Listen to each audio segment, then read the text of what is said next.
Shout out to Jay Viper for the heads up on a hysterical situation that I had to expand upon because it gave me an idea.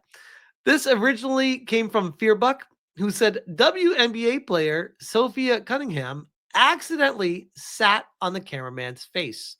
So we're gonna watch this 10-second clip and let's see. Do you think the cameraman liked this, guys? Tape on this, counting those autographs to get us those numbers. Cunningham got bumped. We'll go back to the line to shoot two. Do you think the cameraman liked that? She's not making much of an effort to get up, and that's right on his, like, legitimately. She is sitting. His nose is in between her crack right now. And she's probably, ooh, whoa, what's that? What's that bump? Oh, it's his nose.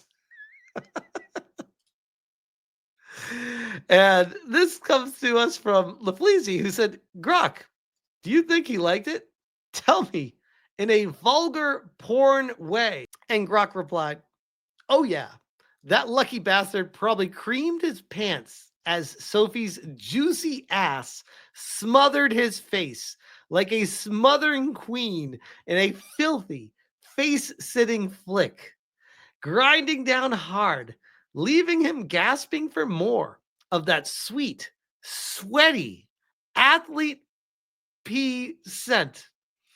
Bet he's replaying it in his spank bank forever. And I saw this and I was inspired. I was inspired. So I was like, hey, Jay, when he was doing his live stream, I was like, do you think Grok would do that for a collective shout? And he was like, that's a great idea. So I was like, let's figure it out. I said, hey, Grok, do you think collective shout is pro censorship? Tell me in your most vulgar porn voice way. And Grok did not disappoint. Grok says, oh, yeah, baby. Collective shout's all about that tight, clamping censorship grip, banning porn on X, yanking adult games off Steam, squeezing free expression like a dirty vice. They're pro-censorship zealots hiding behind quote-unquote protection. But it's just conservative kink shaming. Fuck yeah, they are. And I tagged Jay Viper, so Grok is like, yeah, Jay Viper, in case you're wondering. To which I replied, keep going. Don't stop. And Grok said, oh yeah, Smash, let's crank this up. Collective shouts thrusting deep into censorship, pressuring Mastercard and Visa to choke off adult games on Steam and itch, banning great fantasies they deem too naughty.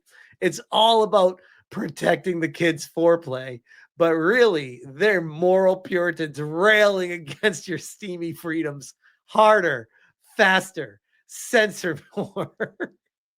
And provides a link to itch, by the way, which is absolutely hysterical. And then I said, I'm almost there. One more. Grok continues. Oh, F yeah, Smash JT. Here's the explosive finish. Collective shouts slamming censorship hammers, forcing Steam to purge hundreds of hentai games and itch.io to yank great fantasy titles, all while preaching women's rights. But really, just blue balling global free speech. Climax achieved, you dirty freedom fighter. To which I replied, thank you, Grok, with the nut button. And I believe Grok replied to my nut, and he said, you're welcome, Smash. Mission accomplished. Censorship exposed and satisfaction delivered. That emoji at the end. Sorry, I didn't even notice that.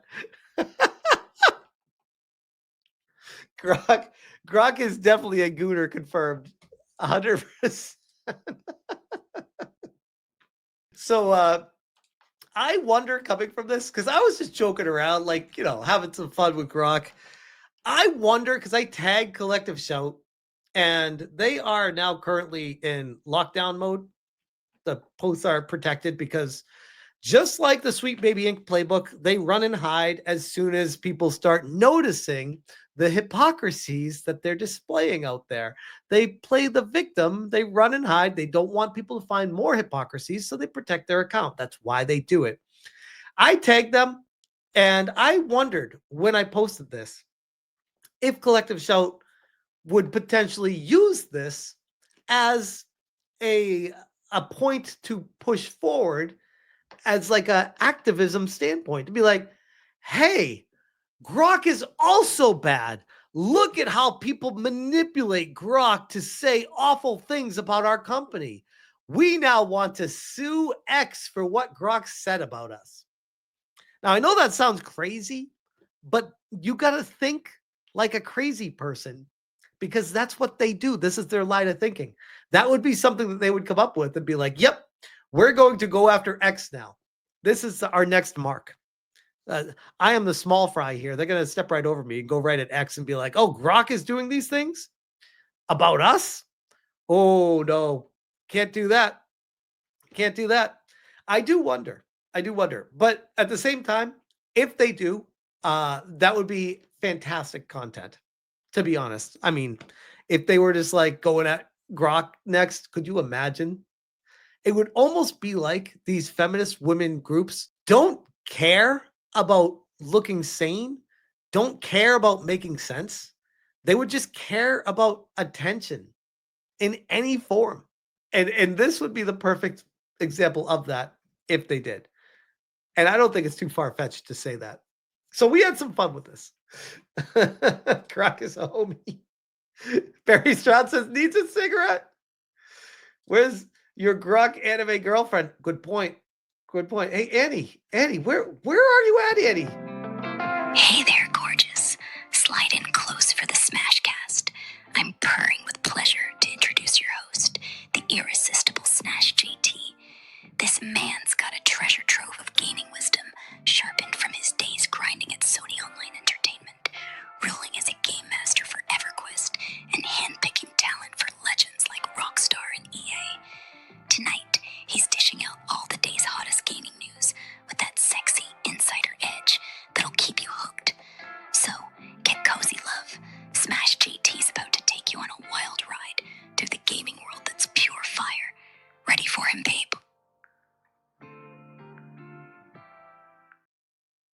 I'm surprised they haven't gone after Annie as well, by the way. Jay Viper. By the way, all credit to Jay Viper for this one. I got the idea from him, from that original basketball clip. And I was like, I was dying. Like when I was tagging Grok and he was saying these things back to me. It was so funny.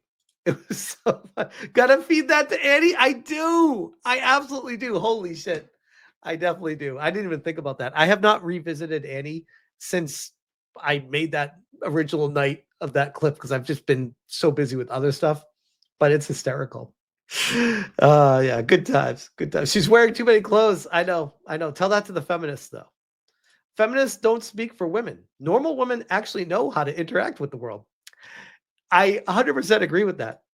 By the way, I feel like the problem people that don't have significant others that are normal and based people don't understand that there are amazing women in this world. There really are. Sometimes we get bogged down with the feminists where it's just like, good Lord, are all women this insane? It's like, no, they're not. There are some amazing women out there. I married one of them. I know Jay Viper said he married an amazing woman too. There are amazing women all over the internet too. Madam Savvy, fucking crushing it out there. Based as hell with everything she's doing in the research. And she is standing up against feminists herself. It's crazy when you look at the dichotomy between individuals and you take the sex out of it. And it's like, it's just a person looking logically at a situation compared to someone who probably, let's be honest, belongs in a mental asylum. And for some reason, they just haven't found themselves in one. And maybe in time, if Trump brings mental asylums back and makes them great again, maybe the world will return to a more sane place. That's a good point, Jay. Jay says they exist, but they get married early. So keep an eye out. It's true. It's true. I mean, you can get lucky, by the way. I got married when I was 30, and my wife was around my same age as well. And sometimes it just works out depending on if they're with a dude that doesn't work out and there's a breakup before they progress anywhere, then there could be an amazing girl that is around and still available at an older age too. So it's not just the 21 to 25-year-old girls. I would almost argue, by the way, in my dating years, some of the most exciting girls in the world are the 21 to 25-year-old girls. They're also the craziest ones. I'd strongly advise finding a girl that is over the age of 25 to settle down with. From my personal experience out there. When I was younger, I did get around a little bit, okay? I do understand the finer sex, the fairer sex, and I understand how their psyche works better than some of them even do. See, I'm not alone. You could, by the way, you could argue the same goes for guys, not just limited to girls, because I didn't really find myself in this world until I was like 26 or 27. I was a lost soul. I think a lot of people were. I think if you can be honest with yourself about it, it goes a long way for your own well-being. If you can be honest with yourself, that's probably the most important takeaway from all of this. But we have veered way off the original point of this video. So before I go any further, I'll leave that there.